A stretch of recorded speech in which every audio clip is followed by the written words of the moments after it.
un artiste accompli. C'est en 2006 que les mélomanes ont découvert Christophe Willem, sorti gagnant de la saison 4 de l'émission Nouvelle Star. Depuis, près de 20 ans se sont écoulés, et l'auteur-compositeur-interprète a fait du chemin.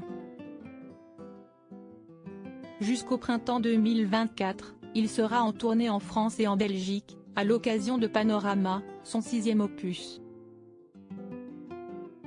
Celui que la chanteuse Marianne James avait surnommé la Tortue s'est livré dans les colonnes de Closer, ce vendredi 1er septembre. Carrière, vie privée, chirurgie esthétique. L'interprète des titres Je tourne en rond, Rêvons ou encore Après toi a évoqué un certain nombre de sujets. Le jeune homme de 40 ans a notamment fait référence aux raisons qui l'ont poussé à quitter la capitale française. Il y a quelques années de cela, cette ville m'est apparue comme une prison dorée. Supérieur à Sophie Marceau, Julien Doré, Jennifer. Ils ont quitté Paris. Christophe Willem prêt à quitter la France?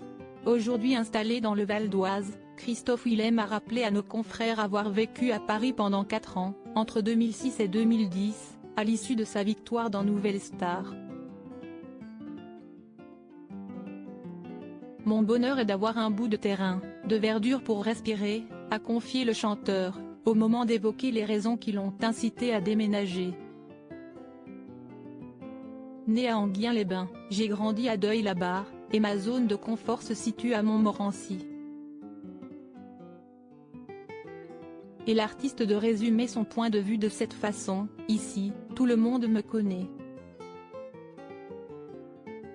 Toutefois, à l'occasion de cette même interview, Christophe Willem a estimé être moins casanier que par le passé. Constamment sur les routes pendant la période estivale, il a enchaîné une trentaine de concerts tout au long de l'été. L'artiste a dit avoir eu le sentiment d'allier plaisir et travail. Peu après, il a partagé l'un de ses rêves, emménager en Amérique latine. Plus précisément, au Brésil. Je me suis même renseigné, pour traverser l'Atlantique en bateau avec mes chiens.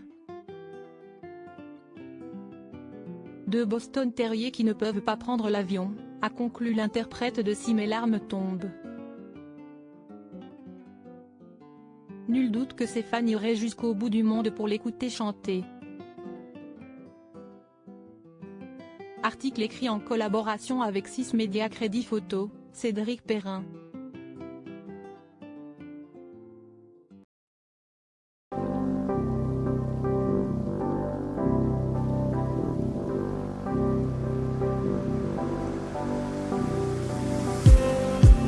Just need